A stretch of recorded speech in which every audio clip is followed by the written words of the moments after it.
Uh, from a business perspective, you do want always the best customer experience. If your customer is a department within your organization, if your customer is consumers outside of your organization, or maybe business to business, whoever the target is, that audience should have the best experience possible. And so that experience is built on multiple blocks of multiple solutions inside an architecture that you can deliver to your customers. And so when you look at what's really required for a great performance, or a great customer experience, if you look at it from the bottom up or from the top down, if you take the customer experience, you have things like the performance to consider, the security to consider, consistency of information to the customer, and reliability. And to me, reliability is probably one of the most important cornerstones of an application. If the application is not reliable, who would want to use it, right? It doesn't matter if the security is top notch, if the performance is great, but if it's not reliable and at least consistent in a way, then you can put up with slower performing systems, right? If you had to. Security, you cannot compromise. You either have it or you don't. If security is compromised, you have a problem anyways. But from a day-to-day operations or day-to-day use of a system, reliability is very, very important, and so is consistency. I would say almost the same, but reliability to me is very important, because even the people who need to maintain a solution don't want those headaches, and the people who use the system don't want those either. So reliability goes hand to hand with the people who need to maintain it and the people who need to consume it. If you look at the previous example that we had in the previous lecture with the property management system, we had two microservices. We had the billing microservice,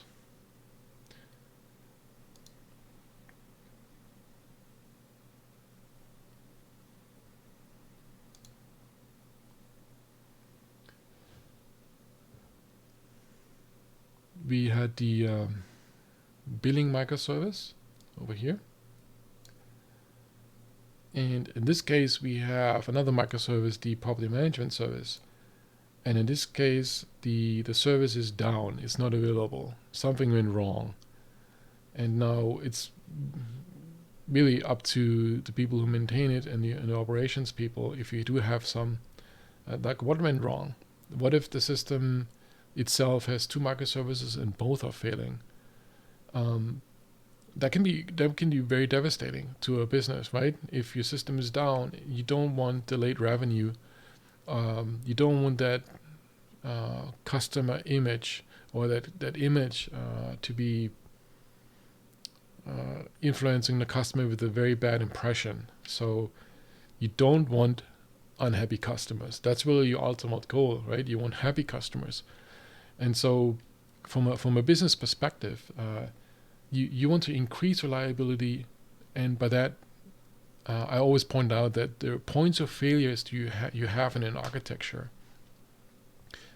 or really the entire system. Anytime you add pieces, you have a potential point of failure that can fail and will fail.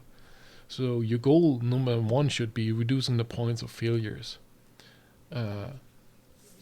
Anytime you add staff to manage part or all of the system, you increase the risk of failures, because people will make mistakes. I've seen it so many times now, when especially in different areas that need to maintain the system. So this ranges from the developers to the domain experts, the translation between the domain experts and the people who need to implement it, the DevOps people especially.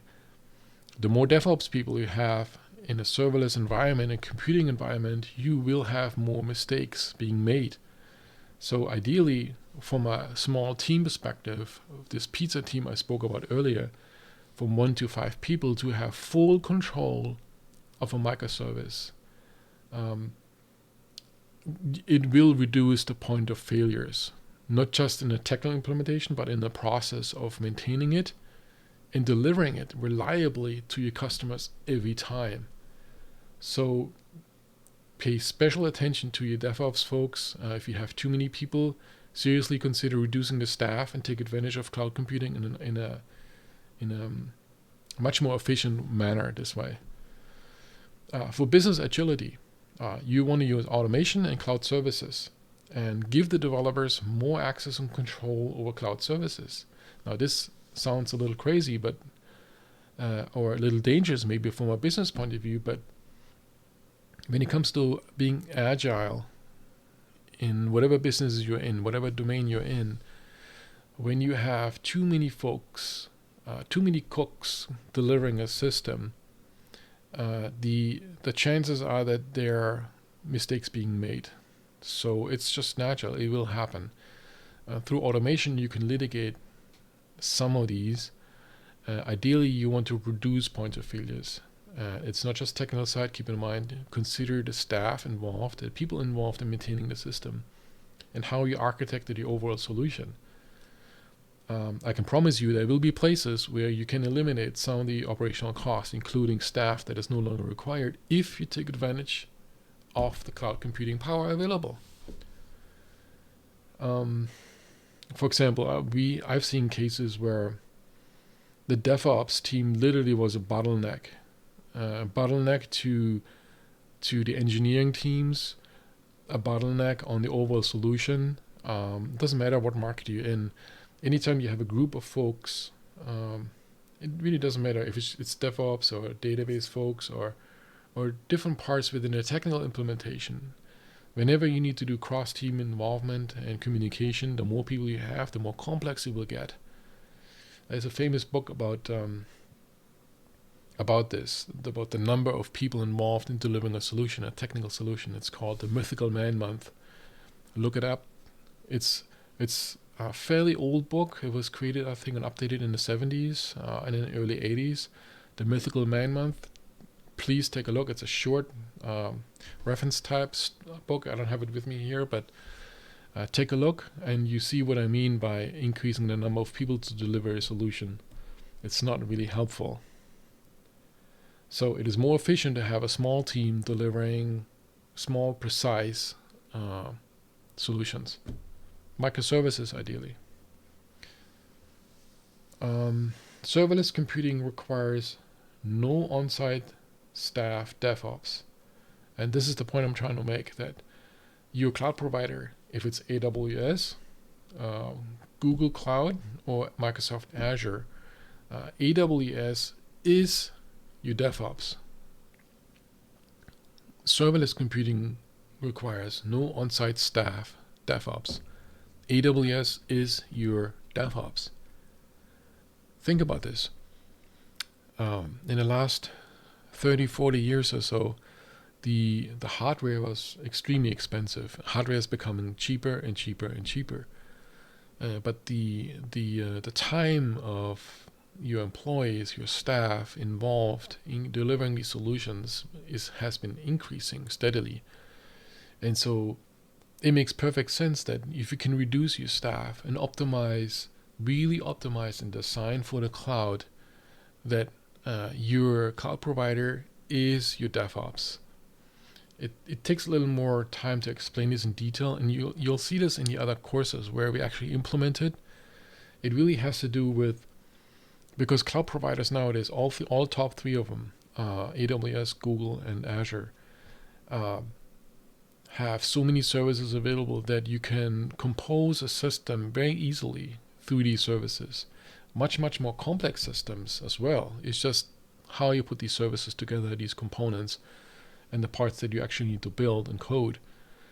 So keep that in mind. AWS should be your DevOps. There may be exceptions. This doesn't apply to every use case, of course, but there may be exceptions where you have certain type of security that needs to be kept in check where the rest of the staff doesn't have access to, which is understandable. Sometimes companies have specific security teams for this, but in general, the DevOps concept to me is dead, literally, because why would I, as a business owner, hire additional staff when my developers, my engineers can compose the architecture, the system by using these cloud provided services that are maintained and operated 24/7 by a company, in this case Amazon AWS, that are much more competent than anybody in your DevOps team ever could. And so the compositions and the creation of a system, doing it this way, the developers or the engineers have to have a much more intimate knowledge about the entire flow of information through those services. They need to have access to test, to develop the final solution using cloud services. So this is just a big point I want to really make sure that you understand, that DevOps, the traditional DevOps is dead. Your cloud provider is your DevOps department.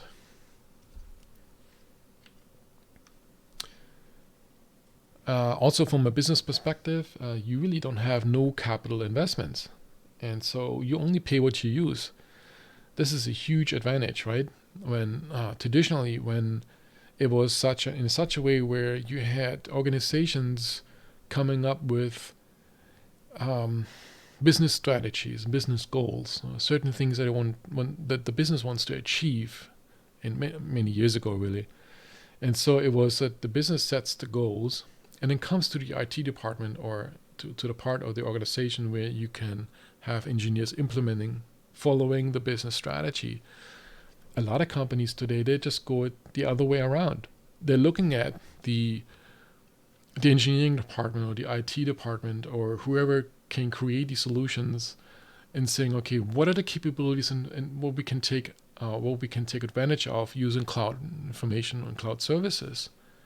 What can we take advantage of? How can we extract the data that we have already and actually extract useful information out of it?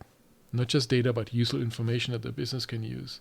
So through these analytics and cloud computing power, then it can actually dictate or help the business to go in a certain direction. So it is actually the capabilities of the technology helping the business to steer them in a certain way that can be very competitive against other companies. So upfront capital investments is no longer required. You can actually test out ideas much, much more quickly using cloud solutions and serverless specifically without doing any capital investments upfront. You only pay what you use. So this opens up a whole lot of things about exploring new ideas that you couldn't do before. Keep that in mind. Instant global customer reach. Deploy and be present globally. This is a fantastic point. Unfortunately, I can't go into all the details here, but simply because of the time. But with serverless computing, you are not just exploring the cloud capabilities on a global scale. You can actually deploy if it's an MVP product or if it's a commercial product or if it's an in-house solution that you want to globally deploy and use. Really, you can do this in a rapid way. You can even explore the capabilities of deploying features of an application and have that deployed in certain global regions, certain continents around the globe. You really have to think about this in a global perspective because, and in my case, most of my experiences with AWS is that in the last 13 years since I've been with AWS, that you should think of it on a global scale in which region you want to deploy your solutions. So the global customer reach is immense with serverless computing. So as traditional cloud computing, you have the same kind of reach. It's just certain things you can do in serverless that it's really you can't do in a traditional cloud computing environment. A/B test features and customer feedback. Deploy features are not just applications. So to me, that's also a very powerful capability where you have a challenge. You want to implement a requirement, a new feature. You can take that implementation into a code repository. The code repository has a certain feature branch. You can deploy this feature branch completely on its own, not just the application. I'm talking about you want to explore and A/B test a certain feature with existing customers or new customers, but you're deploying not just the application, but you're deploying the entire infrastructure based on one or more features. So The deployment is, you have to think about it as a full package deal. You deploy the feature, including infrastructure and everything else required in the cloud for a particular region or all the regions around the globe. That is tremendously powerful. When you can start testing based on features, including infrastructure, you can build it up and tear it down depending what the outcome will be during that test phase. So from a business perspective, you can explore things that you couldn't really do in a very rapid manner